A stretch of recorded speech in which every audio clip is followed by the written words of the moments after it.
Start the pod on a bad mood because you got lost. Welcome, Roster Wars, to United Nations Rookie Summit. I'm your host, Corbin, joined with Ross and the Fresh Prince, new haircut, Tyler, Loss and Block Blast. How we doing, guys?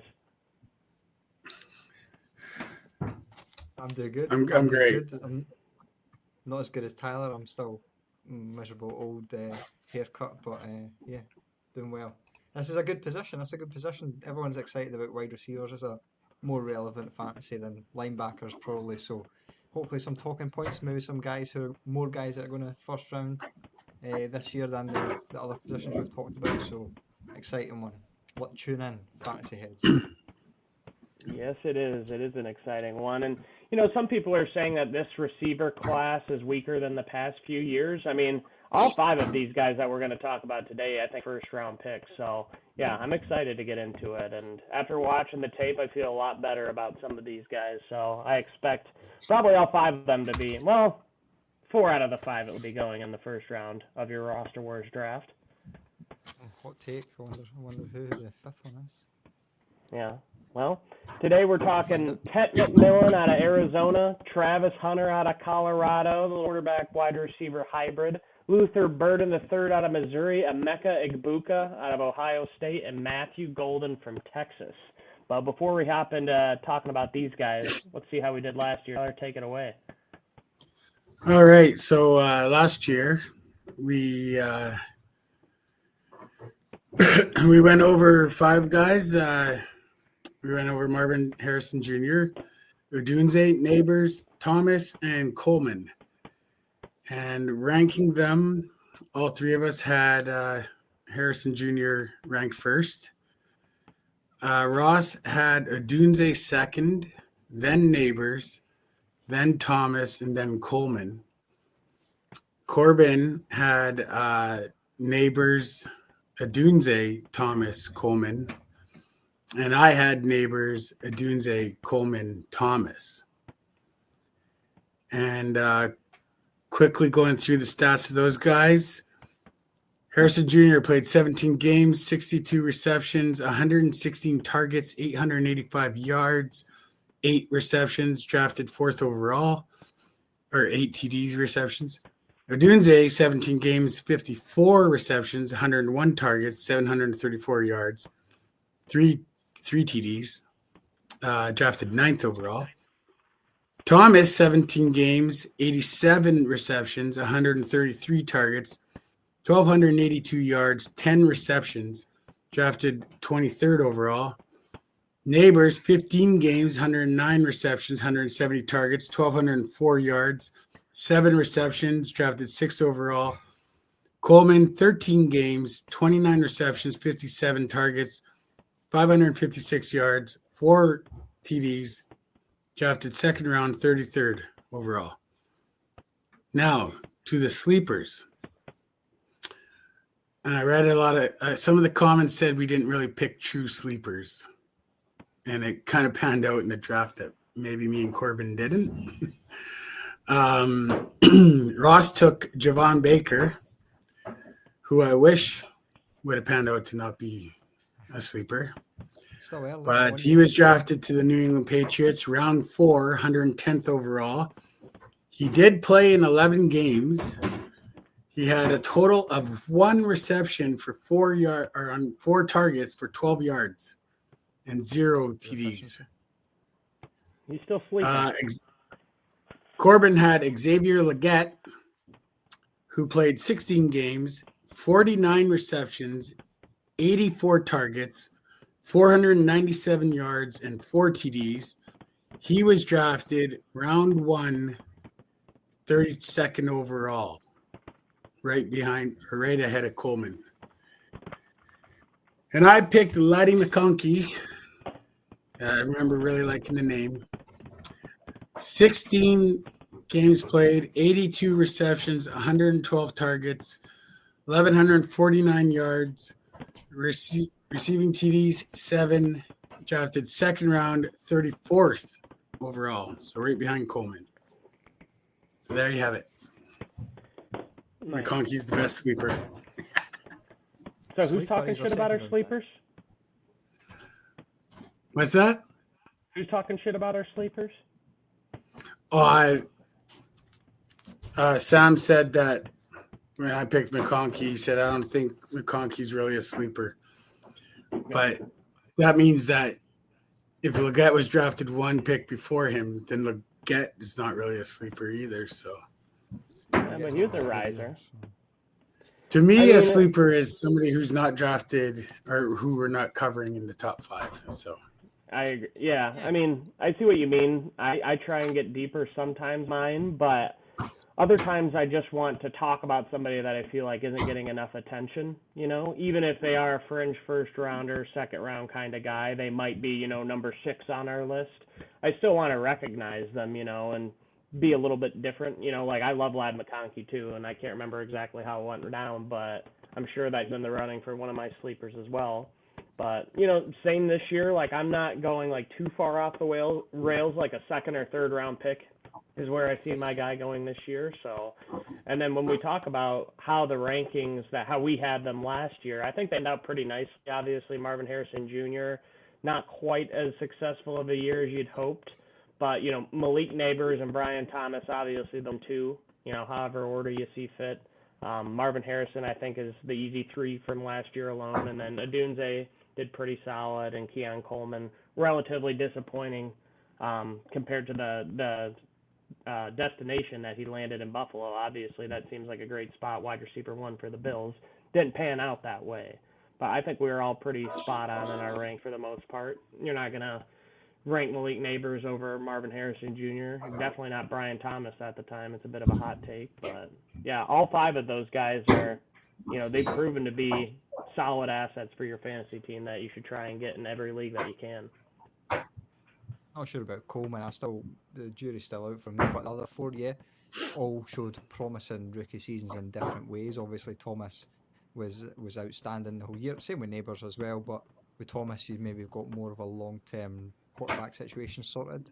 Maybe some people don't think that way about Trevor Lawrence, but Neighbors still got a questionable quarterback, but he's going to be sort of productive regardless. And Marvin Harrison, he had spike weeks, but yeah, I'm sure they'll get that figured out. And Odunze, I think, was promising without just the Bears' offense in general was a nightmare. Obviously, all the coaching changes and things like that. They've got Ben Johnson. Is that going to be more consistent? Is he going to then take off as well in his second year? And I think he will. So, yeah, exciting class last year. This year, again, maybe get as many first-round picks, but we'll see. We'll talk through them, how we find them, but maybe not as top tier. I don't know. We'll see. Mm-hmm. And the other thing that I noticed just kind of hearing those rankings read back to me is the usage. So you would think with Marvin Harrison Jr. being a wide receiver 1 for the Cardinals that he would just be peppered with targets. And, obviously wasn't as productive as you hope. But then you look at Brian Thomas, who is clear number 1. Like, they ran through Brian Thomas, especially the second half of the year. And then you got Keon Coleman. They bring in Amari Cooper, and then, he misses a couple of games, had a little bit of a slow start. So that's interesting, the landing spot, how that dictates the usage. Depending on the offense, you got Rome Odunze on the Bears when you got DJ Moore there taking up a lot of targets and Cole Kmet and, Caleb Williams just being on his rookie year. So it is kind of cool to see how they are used in different passes and how that landing spot truly does impact their fantasy value. It's something to look at once these guys get drafted, where they're going to fall in your fantasy drafts. Yeah, and bear in mind everything we're talking about. What was Ridley? Draft capital. Go for it. Was Ridley still with Jacksonville when Thomas started? No, in Tennessee. No, it was Christian Kirk and Evan Ingram as well. People were talking about as if like he had target competition, but I was a big fan of Landon Spot at the time. I took him in obviously another league, and then I traded for him as well from yourself, Tyler. So I'm own him in every league I'm in. A big fan of Thomas, and yeah, again, like when these guys landing spots, they might look bad to start with, but you think guys like Christian Kirk, Evan Ingram, they're not really going to stand in the way if someone truly is a wide receiver 1. Yeah. He's one that I missed out. I don't own him in any league, honestly. I was just never in the spot. I was always grabbing Ladd McConkey when I could over Brian Thomas, to be honest. And, McConkey is a great player, too. But Brian Thomas obviously had the superior year. You could say that he was the best wide receiver in the class just based off of this last year alone. But, yeah, you win some, you lose some. Sometimes, you plant your flag on some of these guys and they turn out, and other times, for example, I got Matt McConkey. I'm not disappointed at all. But on the other hand, I could have Brian Thomas, just something to overlook. So I think that this wide receiver class this year isn't quite as strong as last year's, but there's still definitely some prospects that I'm interested in. And all 5 of these guys that we're discussing today, I'm interested in all of them. And there's some more as well later on that we won't even talk to. But it's worth at least looking into some of these guys. There's some dudes in the second, third round that could pan out to be starters for you this year alone. So, yeah, let's kick it off with our first prospect here. It's Tetairoa McMillan. How'd I say it? Good? Not quite. Tetairoa? Tetairoa? Tetairoa? Oh, I can't remember. Yeah, Tetairoa. we'll call him Tet McMillan is coming out of Arizona. He's 21 years old, a junior coming out. Measured in at 6'4", 219 pounds. Numbers from the combine. There's no RAS score that I can provide you today, but he did run a 4.48 40-yard dash just earlier this week in a private workout. He was really stoked on that number, and others are saying it's a little bit slow, but for a 6'4", 220-pound wide receiver, I think that's a pretty solid time right there. And then last year he had 84 receptions for 1,319 yards and 8 touchdowns. In 2023, he had 90 catches for 1,402 yards and 10 touchdowns. So a little bit of a step back. It's, maybe like a game's worth of statistics right there, fall off from 23 to 24. But, he's a 5-star recruit. He's the highest-ranked recruit ever to go to the University of Arizona.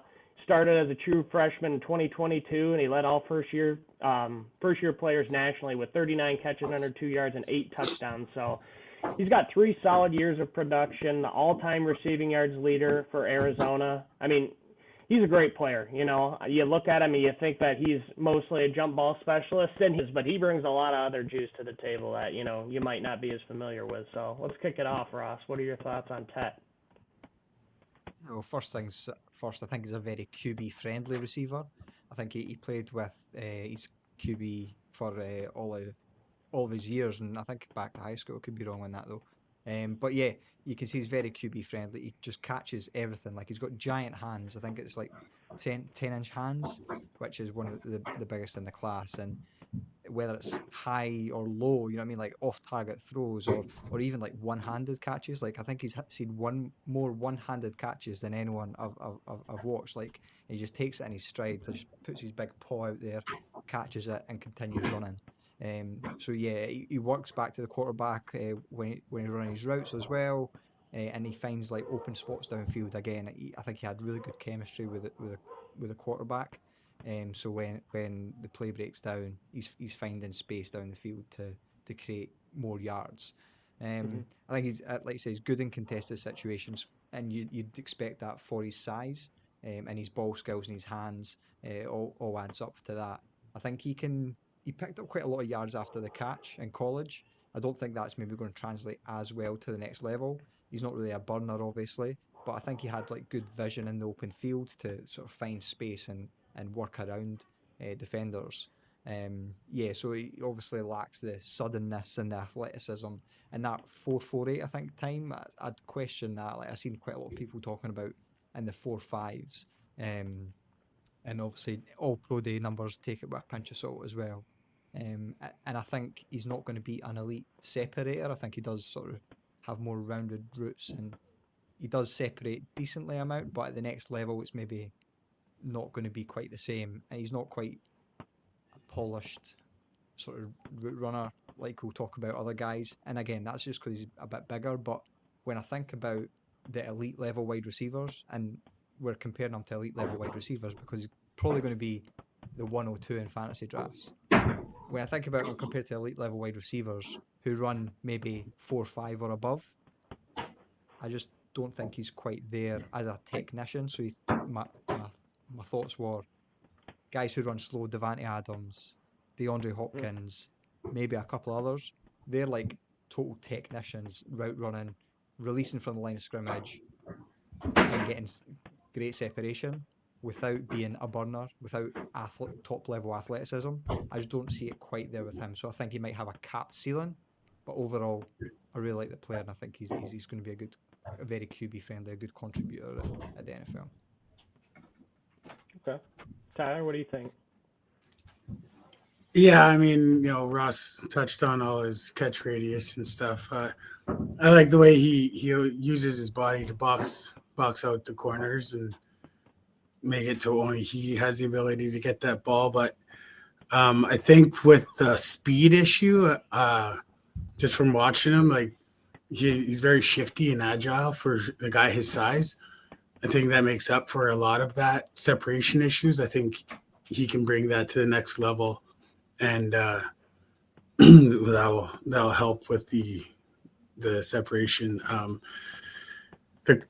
The comps that I've been reading, because they're kind of all over the place. Like I've heard, Justin Jefferson comps. I've heard of Dunze comps, and then there's the haters who have him down as Quentin Johnson comps. Like I'm starting to wonder if people don't really know where to put this guy, and I really badly wanted him to go to the Patriots, but then I read like some of the negative stuff. Now I'm kind of getting N'Keal Harry vibes, which is, not good. And so now I'm on the fence about him, but I still really like him. And I'm gonna, I want to keep that JJ comp, because if he goes to the Patriots, I want him to be JJ. But yeah, he's still, to me, he's probably still the best wide receiver in this class. So yeah, I mean, I agree with a lot of what you guys are saying. I mean, the comps that I like for him are like Mike Evans and Drake London, because he is just that prototypical X wide receiver. He's got a ginormous catch radius, the jump balls, the contested catches, and that kind of goes hand in hand with the separation issues. He is having a lot more contested catch opportunities because he is unable to create that separation. He is not the fastest guy in the draft, but he makes up for that with his jump ball skills. He tracks the ball super well in the air. He runs a pretty decent route tree, like if it's like a deep slant or a drag route, something like that. But he does have a pretty diverse route tree there. And Tyler, you said that he's like sneaky shifty, and I do agree with that for somebody of his size. Like he's not just a straight line speed. When he catches the ball, he can make a guy miss, but he's not that elite yards after kind of guy that you'll see from, a couple other guys that we'll talk about today. But overall, I mean, I think that he's a fantastic receiver. He doesn't have that, that straight line speed. The 4.48 is not bad. He makes up for it with his other skills, and you turn on just like a highlight clip, and the guy is absolutely insane. I mean, the two games that I can point to you to watch are his New Mexico game. He had 10 catches for 304 yards and touchdowns. And then also the Arizona-Colorado game from this year where he was matched up with Travis Hunter. That's a really fun game to watch, and he didn't win every single rep, but I would give him the nod in the matchup. He did have one of those one-handed catches in the end zone versus Travis Hunter, and I was like, okay, this is him going against a top 5 NFL prospect. Let's see how he does in this game. And he rose to the occasion.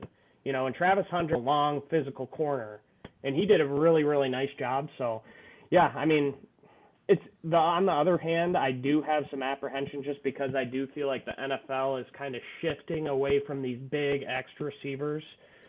You mentioned Davante Adams and DeAndre Hopkins. I do think that he has a ceiling comparable to them, but he's not that technician, and that is something you can work on, just being a better route runner. And I think the one thing that will really help his game is his release off the line of scrimmage, because he's a little bit of a slow starter. You see him rock back and then kind of go.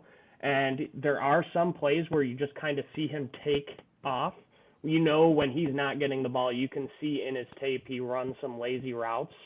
So that's definitely something that can be coached up, because it's a tell right there he's not getting the ball. And then there's some plays where, he's running a lazy route and the play breaks down and he's like, oh shit, now I got to go. And he gets open and he catches the ball, or he gets one bulleted at him and he misses it. So like, there are some plays that, are a little bit concerning for me, but the potential, the ceiling that I see for him, I mean, it's as high as anybody in this class. So I do really like the player. There are a lot of things that are coachable that I think he can improve on, but as an athlete and, the intangibles, his God-given gifts, I mean, he's got it all. Really, really good prospect, and I don't see him falling out of the first round of the NFL draft. I've seen him go in the 20s, but it just depends on the offense that wants him. If you want to feature a prototype X receiver, he's your guy.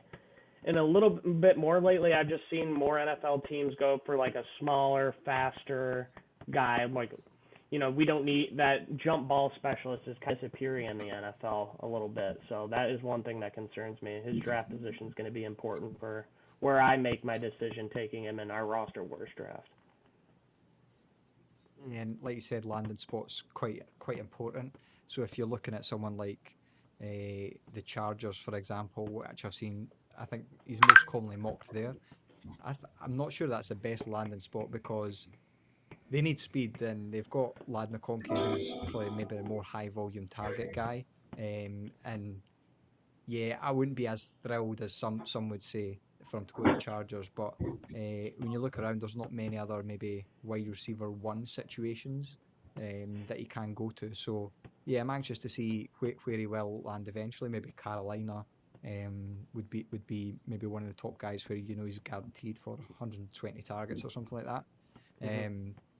And yeah, obviously New England, like yourself, Tyler, they're desperate in need of someone to take control of that wide receiver room.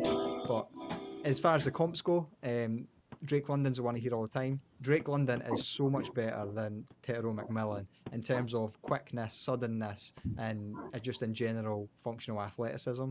Like, I just want to sort of rebuff that comp. I see it everywhere, and it's absolutely ridiculous. Like, Drake London is so underrated as a player and as a prospect. They've got the same body, like literally height, weight is the same, but other than that, I think they played differently, and Drake London has got so much more ceiling as an athlete for me. And again, that's where my hesitation comes with T-Mac as the sort of top level athleticism and whether he can sort of become that top 10 wide receiver in the league, for example.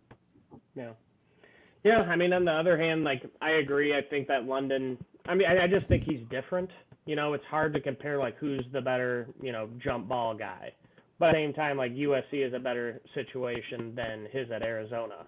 He didn't have the best QB play, and he was still able to produce 3 amazing seasons. So, I mean, I don't totally disagree with you. I mean, comping these guys, it's never perfect. It's more just, like I said, body type, like, what their game is kind of modeled after, just as a little indicator there. So I don't disagree with you, but yeah, what if he went to the Broncos to replace Courtland Sutton? That is kind of like, I think that would be a great situation for him. Isn't Courtland Sutton in Denver still? What do you mean? Long-term replacement you're thinking about? Like, yeah, as a long-term exactly. replacement. Exactly. Yeah, I think Peyton loves these big body receivers, and I think he would maybe fit us. I think he's actually quite comparable to Courtland Sutton now that I think about it. Mm-hmm. So yeah, I think that would be one of the better spots then. Yeah. Because Courtland Sutton's, he's no spring chicken. He's like 28, 29, I think. So I mean, he sits for a year. Yeah, he sits for a year. Not sits, but loses some snaps to Courtland Sutton, and then the second year you see him take over, and then by the third year, it's his job. Free agent after this year, Courtland Sutton, so he's due some money. So they draft Tate McMillan and say, there you go, show something, and we won't sign Courtland Sutton back. And Tech can play in the slot too, as like a big power slot. They do use him at Arizona in that way, so that's definitely something to keep an eye on. He does have a little bit of versatility to do that too, so. But yeah, I like the prospect a lot. Let's keep it on moving here. And we'll talk about, Travis Hunter. Little bit of a polarizing prospect, obviously, from Colorado, 21 years old, junior coming out, Heisman winner of 2024, coming in as a wide receiver and cornerback. He's documented saying he wants to try to play cornerback first, and I think that's probably the smartest thing to do. Play full-time corner, certain packages at wide receiver. But we're IDP, so we could definitely use that versatility. So for this conversation, let's try and focus on him as just a receiving prospect, keeping in mind that he's not going to be utilized in that full capacity most likely. Depending on landing spot, who knows? He could be full-time receiver. We'll see. But he's 6'1", 185 pounds. No testing, combine, pro day, or any numbers yet, but he's an insane athlete. One of the best in the class, obviously. The only two-way player in this draft that I'm aware of. But last year he had 96 catches for 1,258 yards and 15 touchdowns. And the year before, 2023, 57 catches for 721 yards and 5 touchdowns. But yeah, like I said, I mean, the guy's a freak athlete. I mean, he's got jump on gym capability, like huge catch radius. I kind of compare him to Tet, like he has those same jump ball skills, but I'd say he's a little bit shiftier too. A really nice route runner as well. What do you guys think about Travis Hunter as a wide receiver for fantasy? Yeah, I think he's obviously he plays both ways, so he's a highly intelligent player. Like you can't not have a incredible football IQ and do both of them at like the level that he's playing at. But like you said, with the elite athleticism, he just plays at like a different speed than everyone else on the field. He's obviously got that acceleration, that quickness, and he can have the ball in his hand and score from anywhere in the field. And he's well-rounded, like you said, so he's taken every level of the field. He can make plays, and like you said, his ball skills, I think it's probably the best ball skills I've ever seen, like from a prospect. Thinking back, maybe Odell Beckham was up there, but it's just insane, like how high he can get and how wild the plays he can make are. Like, and he's making acrobatic catches, but it's not just like sideline catches unopposed. It's like he's putting his body on the line, like over the middle of the field. He takes some like wild hits, but that's that sort of psychopathic disregard for his own safety that makes elite NFL receivers. I think about Puka Nacua. He completely sells out to get the catch, and it's just that mentality that I love about Travis Hunter. I think in general as a receiver, he knows how to get open. He's maybe not the best sort of maybe fundamentally sound route runner, but it gets the job done for him. And I think it's because he sees the position maybe from a unique perspective, because of his obviously cornerback background. And it reminds me of when I think about that Reggie Miller, basketball guy Reggie Miller. Like, his shooting form is horrible, but he's one of the best shooters of all time. Like, it works for him. It doesn't look like it does for everyone else, like some of the guys we're going to talk about later on, who are just very, very polished route runners. So it looks like he's getting by with athleticism. But I just think he knows how to get open. He knows where the open spots are, and he knows how to manipulate the cornerback to get open. I absolutely love him. I think he's a complete player. And like we talk about, obviously, if we knew he was a wide receiver, I'd be taking him like 102. I think he's that good. I think he's a can't miss prospect. Like, if you just draft him as a wide receiver, the risk is obviously for fantasy wise is the cornerback stuff. What about you, Tyler? Yeah, I mean, I don't need to talk about his athleticism and how good he is. Like, we know how good he is. The biggest problem is I heard in the interview, his being interviewed, and he wants to try both sides. And it's too much. It was probably hard. He could do it in college, but it's too much in the NFL. It wasn't Jim Miller, but it was somebody. I listened to a lot of Sirius XM. There was one guy, and he said, maybe it's Charleston Davis. Anyway, he said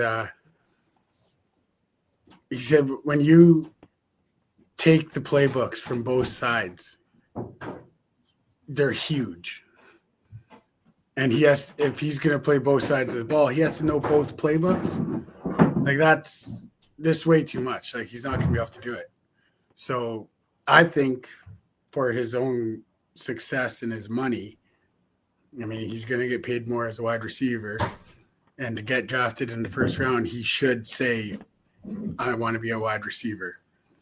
And then if he get drafted as a wide receiver, make your money, come into camp, and then try to talk the coaches into letting you play both sides and see how it goes. But I would not I think I think saying you want to be a corner is hurting your draft capital, right?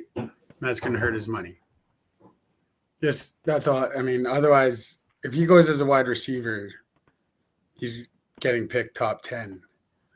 Mm-hmm. But if he says he wants to be more of a corner, I don't think people are going to waste a pick on him.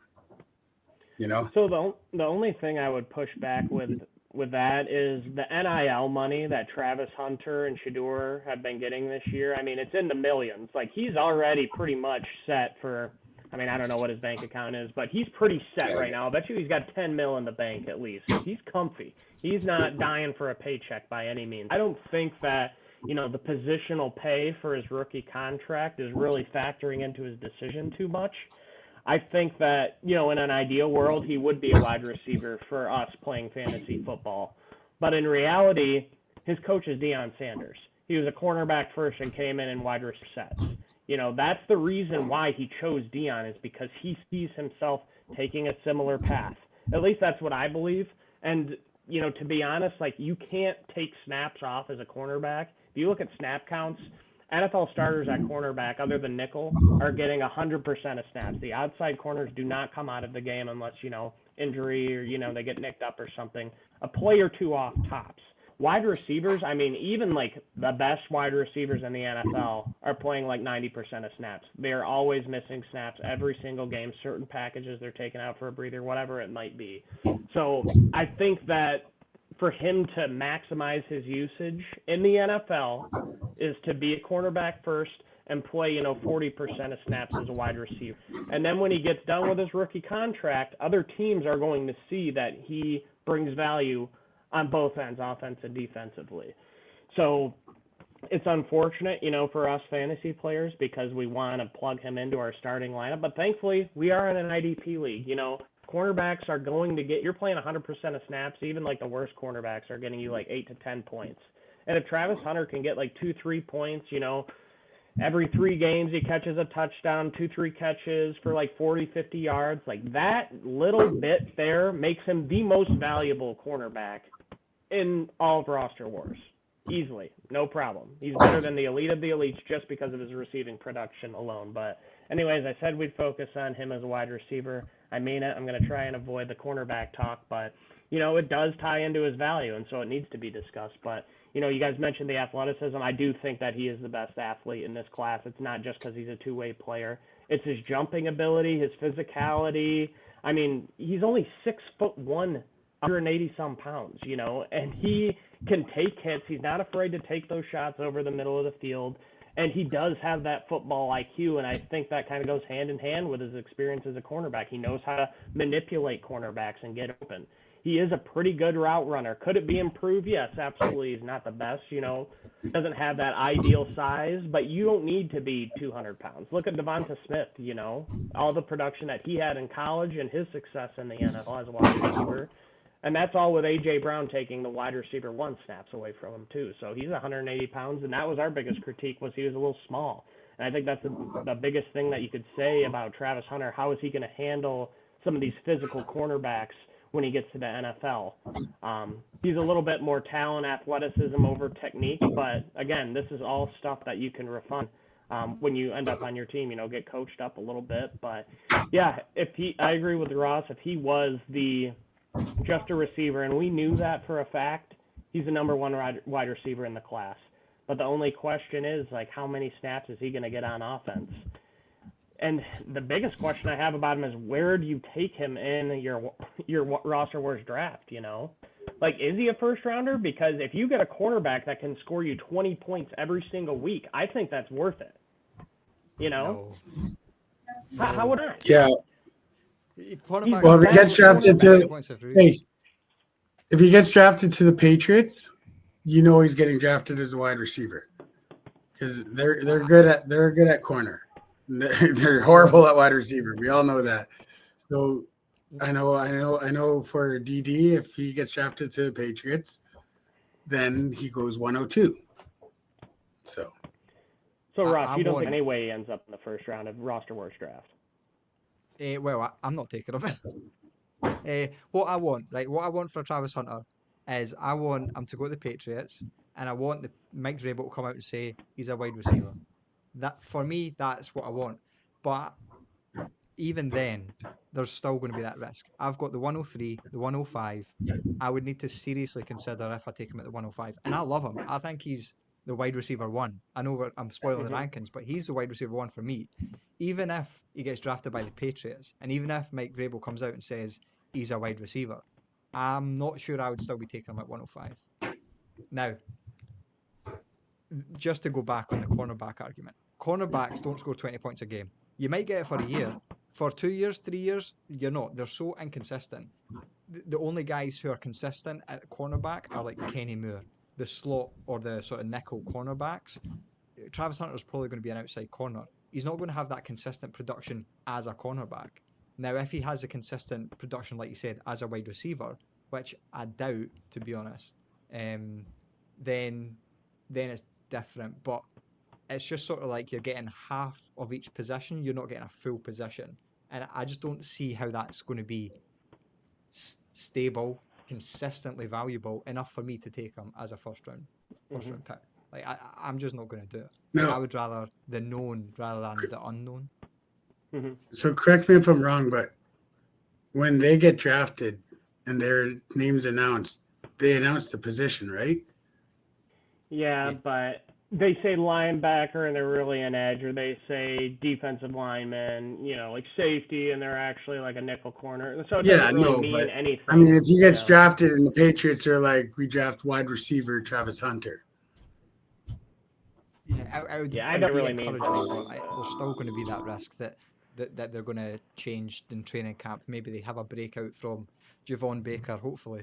And Jalen Pope can say, you know what, we can use someone opposite Christian Gonzalez, and he becomes more of a cornerback. But there's always going to be the risk. I do agree with you, Ross. I mean, the risk factor is where I'm wary, but I think it's a fair conversation to be had that he is a first-round roster wars pick. It just depends on where someone values him. And it's tough for me. Like, I don't know where he falls for me. And when I'm like back into the first round and like some of the best running backs and receivers and quarterbacks are all gone, I might end up taking him. Like, I still don't know. I really, really don't. But because you're right. Well, you were right about him being an outside cornerback.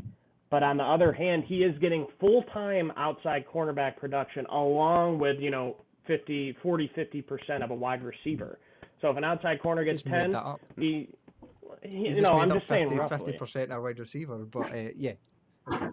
You know what I mean? Like, he's not going to be using a full capacity. It's almost like starting a player and a half at cornerback, essentially.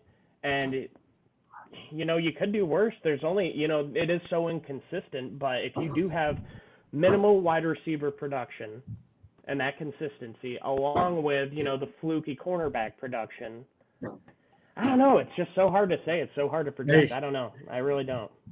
So what's going to be messed up?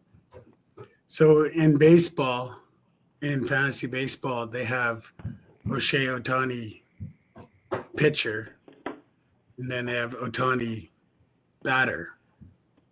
Yeah. And you have to there's two players. So it's going to be messed up if when they put the rookies in. If MFL does that, if they have Travis Hunter cornerback, Travis Hunter wide receiver, because then you're like, we're gonna be sitting here going, well, what the hell do we draft? I mean, well, it's like right? Taysom Hill too. You get quarterback production in a tight end slot. That's why he's valuable for fantasy. It's kind of that same argument, But cornerback obviously even less valuable than tight end, in my opinion, at least. So, I don't know. Yeah, I mean, I wish I could tell you guys where I truthfully think that I'd take him. I can't. The landing spot is super important for him. How he's going to be used is going to be important. And then, you might just have some wild card who goes and takes him like 105, and then you don't even have to worry about it. So, I mean, I'm interested. I want him on my team, but for what value? It just depends on who's available. So, yeah, we'll get there when we get there. It's going to be a game time decision for me. I wish I could be a little bit more concrete, but I think we're all in the same boat there. Yeah, and say what you want now, but when you're on the clock, are you able to hit that draft button? That's what Yeah, it comes down to. Like you I can know. say all you want, but when it comes to clicking that draft button, it's a different man. It's just different. It's a See, I terrifying think selection. I think Corbin really doesn't want to lose his 107. But now that he heard that you're taking him at 105, maybe he will. Maybe. We'll see. Well, let's keep it moving, guys. We got a couple more to discuss. When we'll start off with Luther Burden III out of Missouri. He's 21 years old, a junior coming out of college. Measured in at 6 flat, 206 pounds. So, decent sized guy there, especially in the weight. RAS score not available, but he did run a 4.41 40 with elite splits. So, he's got the speed, he's got the quickness. Last year he had 61 catches for 676 yards, 6 touchdowns. A little bit of a fall off from 2023 where he had 86 catches for 12 yards and 9 touchdowns. I kind of chalk up the fall off in production to like QB play. But I mean, when you turn on the tape, he's a fantastic player. Probably, the best, I'd say second best yards after catch player in this league, next to one guy that we'll talk about. You guys don't know we're talking about him, but we're talking to him. But he's just very savvy in every single aspect of his game. 5-star recruit, the highest ever wide receiver prospect to join Missouri ever. So there are a lot of traits that you will find desirable for your fantasy draft. So what do you think, Ross? Luther Burden III, what are your thoughts? I think he's a bit of an enigma. So I really go back and forward on him. So talk through his positives. He's got great hands. He catches the ball away from his body. He's got a smooth transition to run after the catch. And for me, that's how you know when someone's truly got good hands, is the catch is instant and they're away. And like you said, he's got the yards after the catch. But I think obviously this year he was more of a yards after the catch guy. Very limited sort of route tree, very limited sort of the way he was used. Like the average depth of target was so low, but in 2023 he was making plays down the field, and I think he moves really well as well. I think he's clearly a great athlete. We don't have the testing numbers for him, but I think he's got a lot of traits that make him a wide receiver 1 in the NFL, and I think for that he's got a really high ceiling. I think potentially best player in this class ceiling.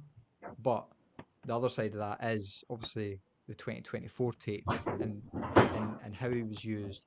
And I don't think he's a polished route runner as well. I think he's got some good moments and like he tempos his routes very well. And I think against zone coverage, he sort of knows how to get open. But I don't think you can expect him to come in on day one and be your wide receiver 1. I think he needs to be poached open a little bit. So if he comes into a good landing spot, gets a good offensive coach who's creating plays to get him open or creating plays for him to make the best use of his skills as like an athlete, then I think he's going to have success. But for me, the big variance between his high ceiling and low floor is that unknown of his landing spot, how he's going to be used at the next level, and yeah, I don't know where on the spectrum he's going to fall.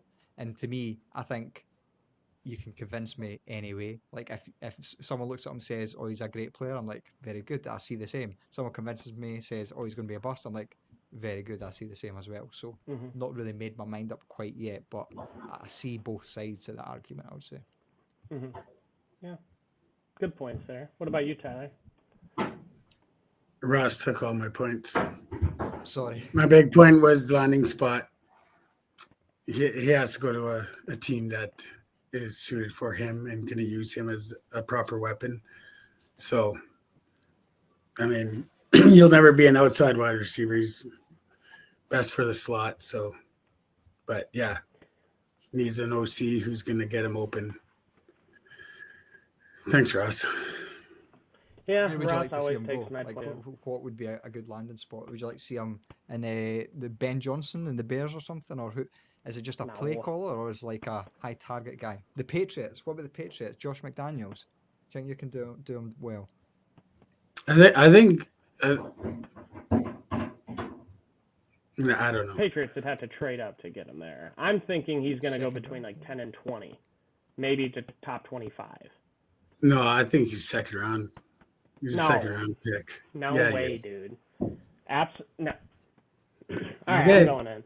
First I off, like him he's then. not Good just a slot wide receiver. I mean, he is kind of like, you see guys like him and you think about Deebo Samuel, and that's what everyone in the NFL wants. But most of the time, I want that Deebo Samuel too with Jonathan Mingo a couple of years ago, and look at him now. Speaking of Jonathan Mingo, I think that the Cowboys would be a perfect destination for Luther Burden. He takes on that Brandon Cooks kind of role, wide receiver too. CeeDee Lamb's going to get all the attention, and then you have somebody like Luther Burden who brings a totally different dynamic to your offense. The Cowboys are going to want to run the ball, get back to their roots, and, he is kind of short yardage, less than 10-yard route kind of guy. 75% of his catches were targeted inside of 10 yards, so they like to work him around the line of scrimmage and let him use his yards after catch ability for production. And, I did misspoke. I introduced him because I do think he is the best yards after catch player in this class. It was Route Runner that I was thinking about, my sleeper that we'll talk about. So, I do think he is the best with the ball in his hands in this entire class. He does run running back, super shifty. He's got great speed too, really good hands. He catches with his hands, just a natural catcher of the ball. 85.9% catch rate, even though a lot of his catches were contested. But again, he does need to improve on his contested catches as well. And I think that was a little bit more of his, his QB play was not the best, which is why he did have that fall off. But he's got the versatility for inside or out. He could be kickoff and punt returner. Every aspect of his game is just really savvy. He's an elite yards after catch guy and really good at pretty much everything else. There's not a lot that I don't like about him. There were a couple injuries. He had a shoulder, arm, and some illness that he had, so in time in 2024. But other than that, I mean, the ceiling's there 100%. Everyone's chasing that next Deebo, and I don't see any way he gets out of the first round. All these guys I think we're talking about are first-round NFL talent.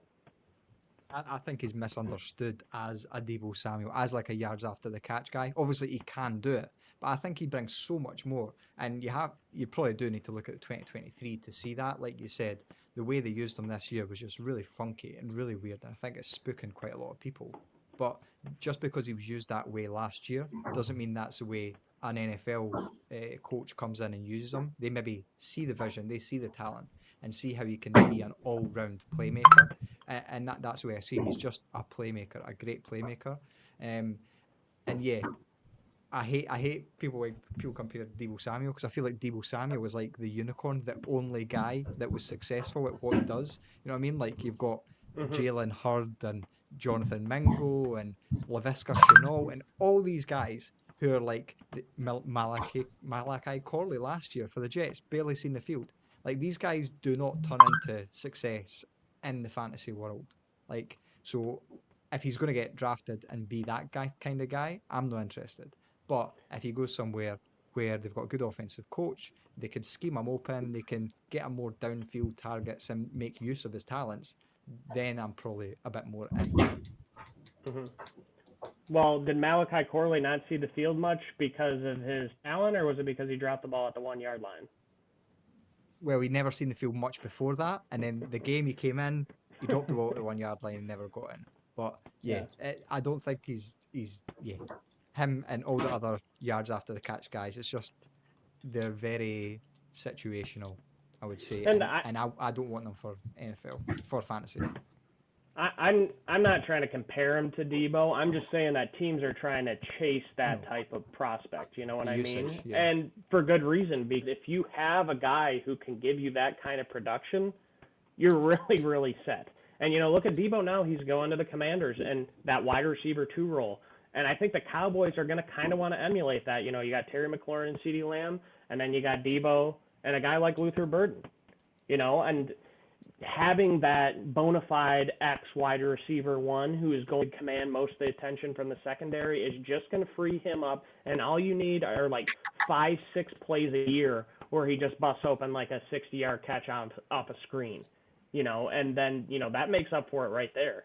And he could continue to refine his game. He has that versatility, move inside and out, his slot and outside. So I could see why teams would want him, and I think there's plenty of teams in the NFL who could use his talents. And yeah, he's an exciting player too, but on the other hand, pretty polarizing. And we've said it for every single player. The landing spot is super important. So I can't wait to see him get drafted second round. I don't think Yeah, that's it's possible. happening, man. I think it's It possible. is possible. I don't think so, but crazier things Anyway. have happened. Next. Yep. Next one is Emeka Egbuka out of Ohio State, 22 years old, senior coming out. Pretty similar body type, 6 foot flat, 202 pounds. No RAS score, no combine testing, but I mean, he's a great wide receiver. Just turn on the tape and you can see it for yourself. Last year, he had 81 catches for 1,011 yards and 10 touchdowns. 2023, he missed a couple of games, only 41 catches for 515 and 4 touchdowns. But then you look back 2022, 74 catches for 1,151 yards and 10 touchdowns. I feel like every single year Ohio State has like some freshman or sophomore who just explodes onto the scene. You're like, yep, I'm going to be drafting him in my fantasy league in a couple of years. And Emeka Egbuka is just the very next one up. I think that is probably the most well-rounded receiver in this league. He can do pretty much everything well. I mentioned, the route runner. I think he's the second best route runner in this class because there is one guy that I have a little crush on, but very technical route runner, savvy at short, medium, long routes, and he does it all. So, I mean, he just does a lot of things well. I like him a lot. I'm going to pass it over to you, Ross. Let's hear your thoughts on him. Yeah, incredibly high floor player. Like he's like you said, he's been around for a few years now. I was actually quite surprised that he didn't come out last year, but maybe last year he wouldn't have been a first round pick, and this year he is.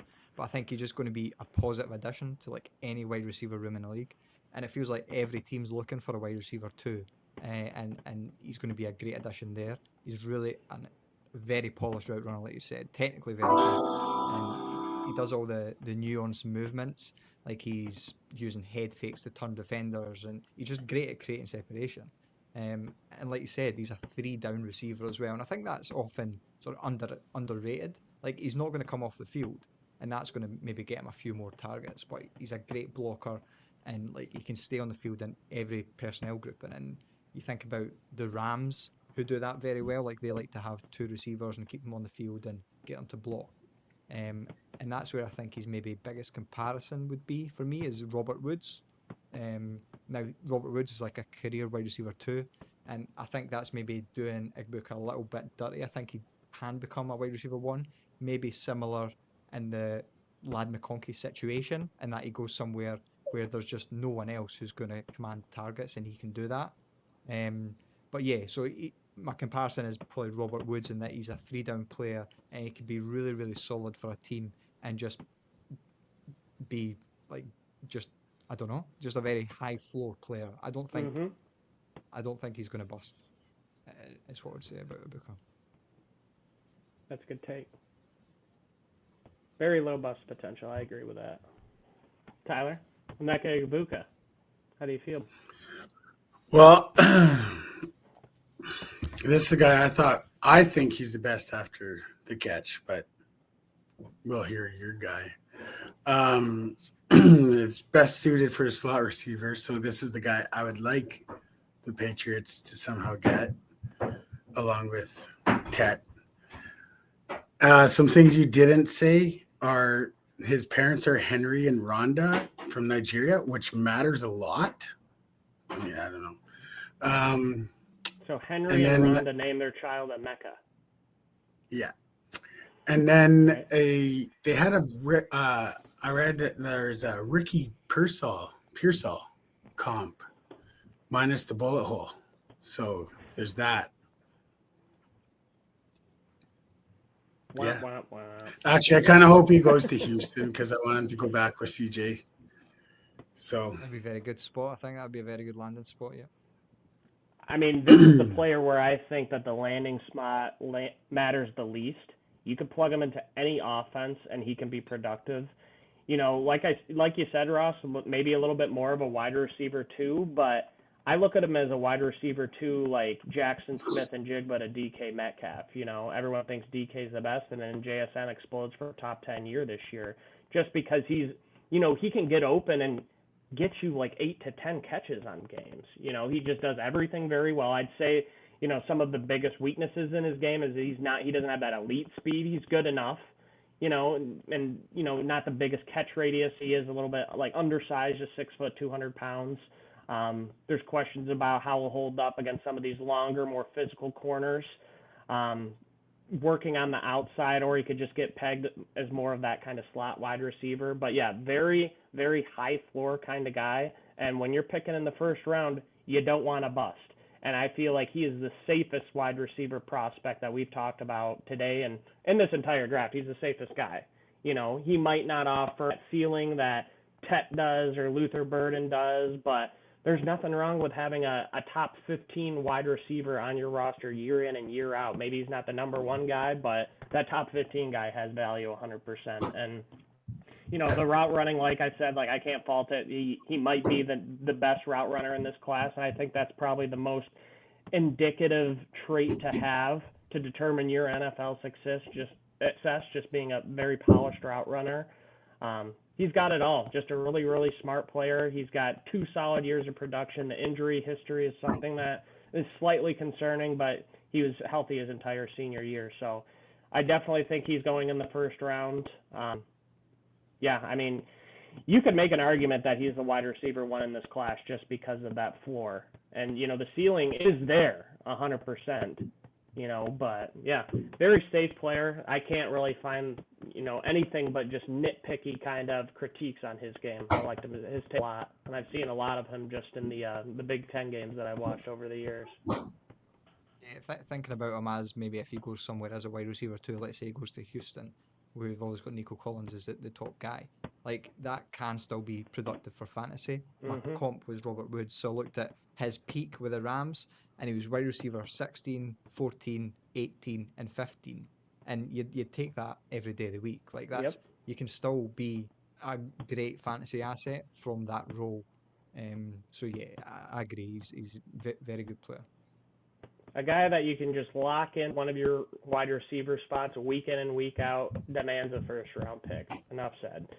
Yeah, somebody's going to get him in the middle of the first round, and it's going to be a great deal just because there are other prospects that, might go higher in the NFL draft, or they might have a crush on Tet McMillan or Luther Burden. So this could be a very, very nice value pick in the middle of the first round.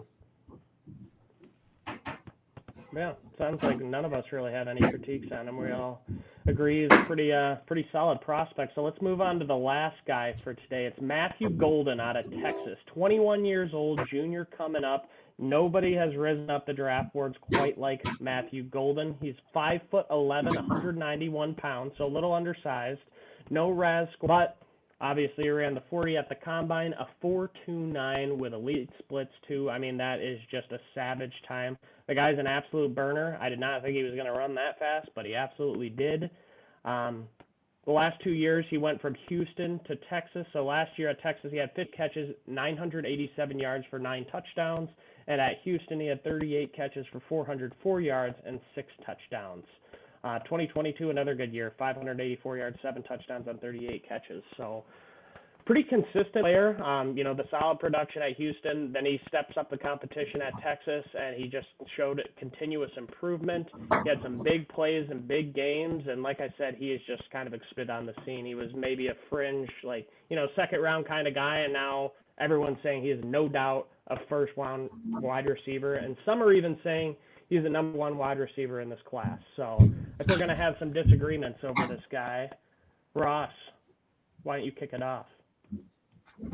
Yeah, well, you mentioned he didn't have much fanfare. I would say, you say second round pick. I don't think anyone was talking about him. No one expected him to come out. I would say, towards the end of the season. Obviously, transferred to Houston, and Texas got him. They got Isaiah Bond as well, and Bond was supposed to be that projected first round pick, that guy who's going to be the star, number 1 wide receiver. But then Golden was just so much better, especially down the stretch as well. And obviously Bond has his own issues, maybe injury and stuff like that. But Golden improved game on game and became so reliable and such a the guy you want to target when you need a play, when you need a big play, and big matchups as well. Obviously they went quite far in the playoffs. but I think he's a very good route runner. Like he manipulates defenders and he's always creating separation, and he can do it like over longer developing routes, and where he gets the defender's hips to turn, then he just uses his suddenness, his quickness to to go the other way. But I think his superpower is his release at line of scrimmage, and I think that's what's going to make him great against maybe press man at the next level, but also like a red zone receiver. He's really good at in a red zone. And normally you think of red zone receivers being Tate McMillan size, you know what I mean, 6'4" kind of guys, but he gets separation so quickly. They can stick him inside. He does a quick release and he's away, and they've got the fade route or whatever. And I think he's got great ball skills as well. Like he's got great body control. He can catch the ball away from his body, and he's smooth from the catch to the run transition as well. I think he's got a very high ceiling as well because of his athleticism, which is quite funny because I did write in my notes before the combine. I literally wrote not a combine star, and then he goes out and runs 4.29. I didn't see that, and it's not a bad thing. He still is clearly fast and fast enough to be in the NFL, but just I don't think he's seen the 4.29 speed. But I'm not sure I'd be knocking him for that. But he does have the acceleration, the burst to get away from defenders in the open field as well. And yeah, I really like him. I think he's a very polished receiver as well. So I think he actually wins in similar ways to Igbokwe, but has maybe a bit more of the athletic ceiling for me. That's the way I see the two players. Okay. Tyler? Matthew Golden. I got I got that he's fast as fuck, boy. Yes, Anyway, yeah, fantastic route runner. It's got a great double move. He could bulk up and be a little bigger in his frame, but when he's running his routes, he's really good at like deception, like changing his speeds up as he's going, like hitting gears and shit. And I got a Jalen Waddle comp to him, but I think he's could be better. Well, I hate to rain on your parade, guys, but I think he's a little bit overrated compared to these guys that we're talking about. I mean, yeah, he's super fast, but I will say when I watched him play, like I didn't see that 4.29 speed. He's still fast. Don't get me wrong. He is fast, but it's not popping off on tape. I think about like Jameson Williams when I think about like that game speed, and he absolutely has it, you know. And similar to JMO, like, yeah, he's got like a little bit of shiftiness to his game, but, you know, not that much. When he, like his yak, it looks like he's a returner out there. He's not super shifty. He wins with his speed. His speed is everything in his game. And like you mentioned his release, how it's so good. What happens when he gets jammed by a big physical corner? That's what I have questions about, because his release is purely reliant on his straight line speed. That's how he wins. That's how he creates separation. Because when he has those contested catch situations, you see a lot of drops. He's not super strong at the catch point, but he does have really good body control, like you said, Ross. You see him do like those sideline catches, but most of the time you see that the defender's like 5 feet away. And, you know, credit to his separation, his speed, he can win with that. But my question is, how does that speed translate to the NFL when you got a big physical corner? You know, you get knocked off your spot. Now what are you going to do? Now your timing's all fucked up. And, you know, you got to create separation other ways. And his route tree isn't super diverse. He runs a lot of deep routes, a lot of posts, a lot of drags, slants, and then just go routes. And so you see a lot of separation in those routes, but, you know, and then there's a couple like hooks and comebacks I'd seen too. But like some of that shorter stuff, that's just, you know, I have questions about him still. I still really like the player. I think out of these 4 guys we talked about before, he probably has the worst hands. A lot of concentration drops kind of come up, you see on tape. I do still really, really like the player, but for people to say that he's the wide receiver 1 in this class, I mean, that's just crazy in my opinion. He's got the high ceiling. Would I be shocked if he's the wide receiver 1? No, I wouldn't be. But there are some guys who have a couple of traits that I would say are a little bit more indicative of success in the NFL level and therefore for fantasy.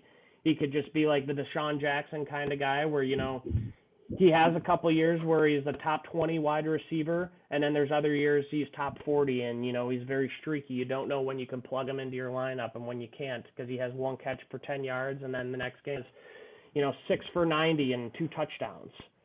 And that's the type of player that I just hate having on my team because I always make the wrong decision when to bench and when to start. So I do like the player. I do think he's going to go in the first round. But if any guy is going to fall into the second round, in my opinion, it's Matthew Golden. It's just the NFL loves speed right now, and so everyone is drooling over that speedy wide receiver. So I could see it, but I just don't think that he's the safest fantasy asset out of these other guys.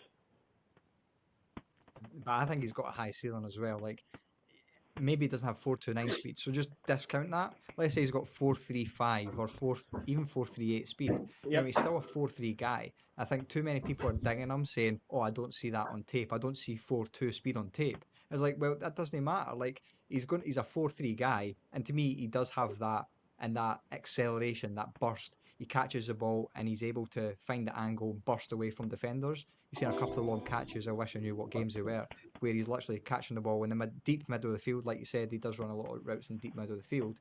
Catches the ball and he's 1 foot in the ground and is away because he's got that burst.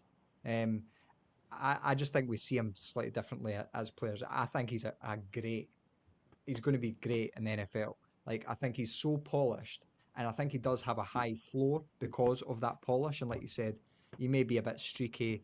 At the worst case scenario, like, he may be a bit streaky and only get targets in some situations. But the ceiling for me is a wide receiver 1.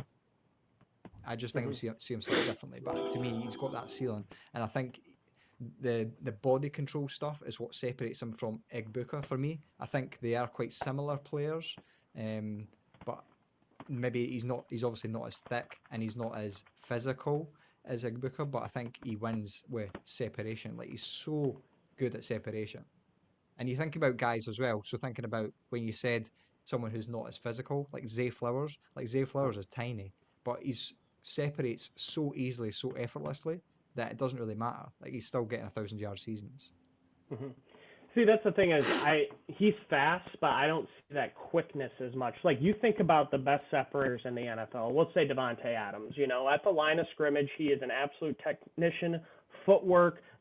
He does have good tempo in his routes, I will say. Like, he'll slow it down and then just turn on the jets. You know, I like to see that. He is definitely a speed prospect, even if it's not 4.29, 4.3, like you said. Like, you notice the speed on tape. But is he the fastest guy I've ever seen? No, absolutely not. So I kind of forgot where I was going with that. But I do like him, but I think that the floor is a little bit lower than you think. You know, the separation I think and that he gets is from his speed, and I don't know if it's really going to translate to the NFL. That's my only concern. He's still got a first-round grade for me, 100%, but I have a lot more questions, and when I'm drafting in fantasy, I like security, and I don't feel very secure having him as a middle-of-the-first-round guy when you have other dudes like Emeka Egbuka and Luther Burden who are a little bit more attractive to me. So yeah. Off topic, on the screen, it looked like Ross put his hand out like that, and then you put your hand out, and you guys were holding hands. And that was hilarious. Yeah. Because then Corbin, you pulled your hand away and then put it in your bunny hug, and so did Ross at the same time. Oh, good stuff. Anyway. Yeah, let's keep it moving, guys. We're over an hour here, so let's jump into the rankings. Eh? Well, now we got to do rankings. Oh, yeah. Tyler, how do you have them ranked? Oh. Well, hold on. Are we ranking Hunter in this as a wide receiver, or do we just talk about him for? No, we're ranking him. Okay. How would you rank him? Like right now, without a destination, if you had to pick today, what order are these receivers going off the board? No, that's my pen. One for me would be Tet. Okay. And then, I mean, it's so hard because if Hunter's a wide receiver, I'm taking him second. But because of that, I can't. So instead, I'm going Tet, Golden, Egbuka, Burden. Okay. And then Hunter. Because Hunter's dropping because I have no idea what to do with him. All right. What about you, Ross? Quite similar, actually. Travis Hunter, number 1 for me. Obviously, if he's a wide receiver, like he's number one for me, absolutely. Then I'd love to put Matthew Golden next just because it would piss you off a wee bit. I do really like him, but I have to take Tet because I'm assuming he's going to get slightly better draft capital. But I'll probably take Tet next and then Golden, just because I think he's got a higher ceiling than Igbuka, who's number 4. And then I would have Bird in 5 just because of the maybe higher variance player that he is. Okay. For me, I got Tech McMillan first, so, I mean, obviously your Travis Hunter argument, valid. If we knew he was a wide receiver, he'd probably be number 1 for me too, but he's not. Don't know what's going to happen with him, so I got Tet number 1, Emeka Egbuka 2, and it's because he has the traits that I'm looking for safety in fantasy, and that comes from his separation and his route running ability. And then after that, I've got Luther Burden, and he's just very similar to Emeka Egbuka, but he's a little bit more yak reliant, as good of a route runner. After that, I've got Matthew Golden. If we had to do it in tiers, I would do Tet 1, Emeka and Luther Burden 2, Matthew Golden the 3rd tier, but very, very, if you're looking at the class in a whole, they're all in the same group. They're all in the same tier. But it's like Tet's easily number 1. Emeka is getting kind of close in my opinion. I like him a lot more and more. He's kind of like pegged as that wide receiver 3 in the class, but I like Emeka Egbuka a lot. And then Travis Hunter I have just because of the uncertainty. You can't put him there. You got to go with the safe pick. You know, I've swung for the fences and I've missed before, and I've drafted safer, and sometimes they just even exceed my expectations. So I like drafting safe, and I think that's the safest order to rank these guys without knowing the landing spot. So let's hop into sleepers here. Tyler, who you got for us today? Who we sleeping on? Well, he's ranked a little high, but I'm going with Alec Eyamano from Stanford. Stanford? Huh? Okay. Yeah.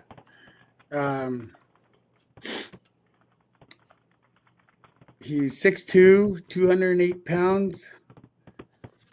He's he's fast. He was the 8th nationally ranked in Canada's 200 meters. There it is. Canadian. There it is. Oh, did I not mention that? Yeah, great work ethic because he's Canadian. Strong runner after the catch. He has potential to be a wide receiver 1. There's very athletic. Now he's got. Now this is going to kind of be contradictory. He's got really good hands, but he has drops. But a lot of his drops are because when he's running a route, sometimes he will focus on turning up field before catching the ball. You know what I'm saying? Concentration. So the ball will be coming and he'll go like this and then drop it. That can be coached out of him. But yes, he's from Winnipeg, Manitoba in Canada. So he gets my vote. Yeah, I think the hands were the biggest knock I had on him. He's pretty solid, high floor, low ceiling kind of guy in my opinion, but really, really good blocking wide receiver too, so he should see a lot of play time, all 3 downs just due to that, and that it will increase his target share, so should be a 2nd round, 3rd round at worst kind of guy, I think. Big body outside receiver catching downfield targets.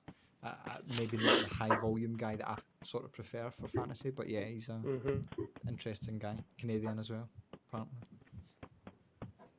Yep, the Canadian. That's definitely a very important factor there. All right, Ross, who's your sleeper? Let's see if you're mine. I'm trying to think who was my sleeper. Oh yeah, sorry. I'm going a bit deeper. So yeah, I can pick the fringe 1st round guy and look good next year when we're talking on the pod about Jack Betch or Trey Harris or something like that. But I'm going to pick Kyle Williams from Washington State. I think he's projected to be 5th, 6th round. Like, he's not high on anyone's board.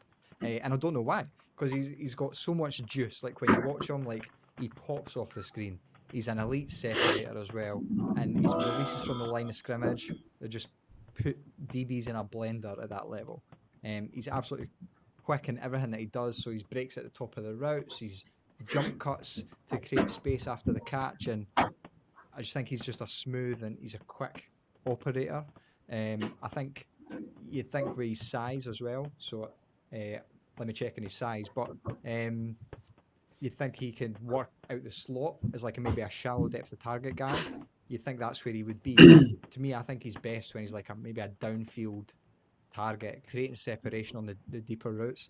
And to me, like if you can go somewhere and get the Tank Dell usage, so I'm not comparing him to Tank Dell the player, but how Tank Dell was used in Houston on like the deep crossers and post routes, like, I think that's where he can excel, and he can just create so much separation with his speed and quickness. And I think he can be a really, really good receiver. A couple of downsides: he's a fifth-year senior, and he wasn't really like the wide receiver one on his team until his final year. It's not like Xavier Legette kind of production. He had steady production, maybe like 500 yards, 600 yards here and there, and then big breakout year this year. So that's maybe the downsides, especially for fantasy. I think that matters quite a lot to a lot of people. But for me, turn on the tape and he just pops off the screen. He's just a very fun player to watch, and I'll be keeping an eye out for him to see where his landing spot is. Like I said, projected right now, I'd say 5th round pick. Hopefully goes a wee bit higher, goes to a good team where he could get some targets early on. I think he's probably best as a. He'd probably be best like as a defensive lineman. You can see that. Can anybody see that? Yeah. I don't know what you're talking about. Size. He looks like he's got size. Not to be confused with former Bills of defensive lineman Trey Williams, but yeah, I don't. Let me find out his size. Yeah, I have not. He says he's 5'11", 180 pounds, but yeah, 5th-year senior. I had not heard of this guy before, so he's something that I gotta look into. Yeah, some of those later round guys, like once I see landing spots, I'll dig in a little more. I'm just kind of focused on like 1 through 3 right now. But yeah, I mean, if you like him, the guy who picked Puka Nacua as a sleeper, I'm going to take your word for it. He's definitely somebody I need to look into a little bit more, and I'm sure probably everybody else in Roster Wars. I doubt anyone else has really heard of him, so thanks for bringing that deep one in. I'm going to go not so deep on mine, but maybe. I don't know if anyone's really heard of this guy. Definitely not common knowledge by any means, and it's Xavier Restrepo out of Miami, 22-year-old junior.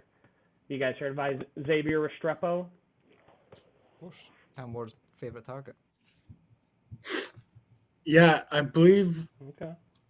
I heard him get interviewed on Sirius.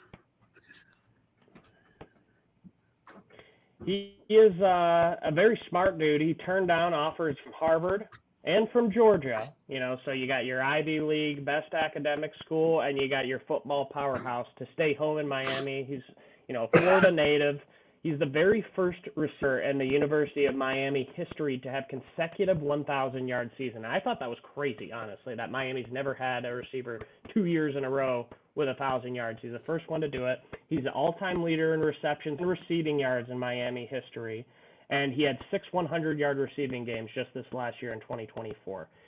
He reminds me a lot of Julian Edelman, just a technician out there, super, super polished route runner. I think he's the best route runner in this class. It's him and Emeka Egbuka. You can debate it, but he is a great route runner. If you want to watch a game of his, watch the Duke game.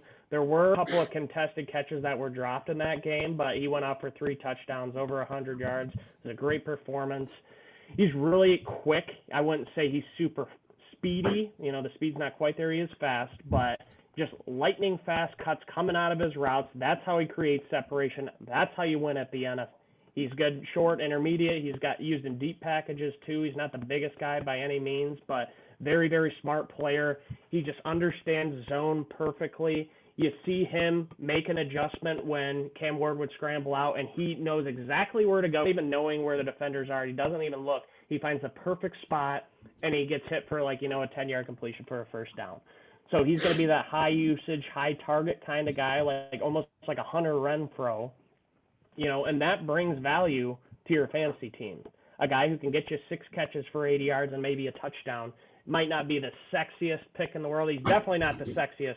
One of my drawbacks is just Google him, look at his face. Not the best looking kind of guy. He had I wouldn't say it's a birth defect. I looked it up. He has like a lip issue. It's not like a cleft palate or anything. His mother, Ashley Restrepo, claims during Xavier's birth, medical professionals inadvertently squeezed a cluster of veins on his cheek.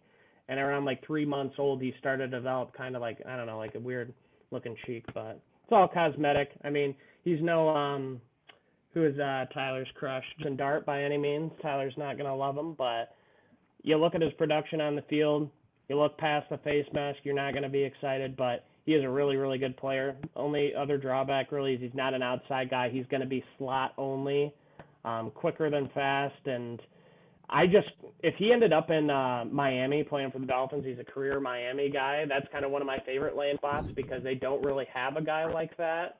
You got Jalen Waddle and Tyreek Hill on the outside, and he's just there to gobble everything up underneath. I wouldn't be surprised to see him with, like 80 catches in as early as his rookie year, just depending on where he goes. So keep an eye out for Xavier Restrepo. He's a solid prospect. That's a hot take, 80 catches. I think he's obviously a very reliable catcher. Like in the middle of the field, he's got a thick build as well. It's nice. Like he can take some hits over the middle of the field.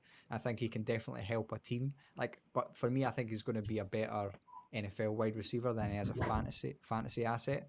I don't think he's going to give you as much after the catch as he did in college. Because a couple of times he was like noticeably slow. So I don't know if it's maybe he needs to work on his condition or something. But to me, he got chased down a couple of times in the open field and DBs were maybe recovering during routes a bit more, like deeper ones that are maybe when Cam Ward's scrambling, doing his thing. But yeah, like I said, very reliable target. And for me, I'm not sure I see a slot receiver. For me, sorry, as a fantasy guy, I'm not targeting these slot receivers. Like, I don't know if the era of the slot receiver getting 120 targets like Julian Edelman is still here. Like, I don't know. I'm just not a big slot receiver guy. Who's that, sorry? Yeah. He runs pretty much exclusively out of the slot. So, I mean, it's there, like you just don't think it because of all the production, but yeah, and I mean, 80 receptions, I mean, maybe I got ahead of my skis a little bit with that rookie year, maybe like 60, 70 though. Like, it just depends on where he goes because it just depends on the offense. If he's utilized in the way, he can handle that type of volume is all I'm trying to say. He's not going to, I doubt he ever has over like 5 touchdowns in his career. I don't think he's, that red zone guy, but he's a chain mover. He's a guy that you're going to target early, like one of your first targets. Just quick gets open. There's an easy completion. Let's just take it. And then it's second and short for 3 yards to go, and we get a first down. We keep moving down the field. So saying that he's a more valuable NFL player is a valid critique. But I do think that you could see the fantasy value start to pop off in maybe year 2 or 3 where he, is getting 8 targets every single game, bringing in 5, 6 catches. And that's valuable. And for somebody you could take a 3rd or 4th round flyer on in the Roster Wars draft, that's a solid sleep right there. I think he'll go probably like 3rd round in the NFL draft, I'd say is a pretty fair spot for him, just because he doesn't have that outside versatility, but a solid prospect to know nonetheless. All right. I just don't like his jawline. Yeah, well, like I said, man, he's not a looker, but he's a cooker. Hey, I did look it up. He did get engaged, and he's going to have his first child, so that's exciting for him. And then it went to a Facebook post, and one of the first comments was someone said, if every player on Miami had this guy's work ethic, we would never lose. So that's what you want to hear. Yep, he's just a smart, hardworking, tough guy. Work ethic means everything. I'd say he's pretty much got everything other than the top-end athleticism. That's, his athleticism is the biggest critique on him. He's not the fastest guy, but he's very, very quick. and you can be as successful if you're just quick. You don't need speed. It's what everybody wants, but you don't need it. And he could just be a guy who works his way up the depth chart, and the next thing you know, he's a wide receiver 2 in his second or third year. So it's worth a flyer. That's all I'm saying. The guy I was thinking of when I'm thinking about fantasy assets out the slot is Khalil Shakir, who's clearly very important to Buffalo. He's got paid like $50 million a year or something this year. But as a fantasy asset, like, he's lukewarm. You know what I mean? Like, I don't really feel 100% comfortable starting him every week. Maybe in this league where we've got like 5 wide receiver starters and he can be a bye week guy, but yeah. And obviously we're not talking about a first round pick in the fantasy draft either. So yeah, I'd like to see how high he goes. I'm not picking him, so I'd like to see how high he goes and whether he gives that sort of return on value for that. Yeah, we'll see. I mean, there's questions with all these guys. I mean, that's why they're sleepers, you know. I just think that there's traits there that translate to NFL success. So, yeah. But he could be a bust and, you know, not do too much, just a solid NFL wide receiver, never starting on your fantasy, you know. Could be wrong. I mean, that's why they're a sleeper. It's hit or miss with these guys, but I feel pretty confident in, you know, what I've seen from the tape, so.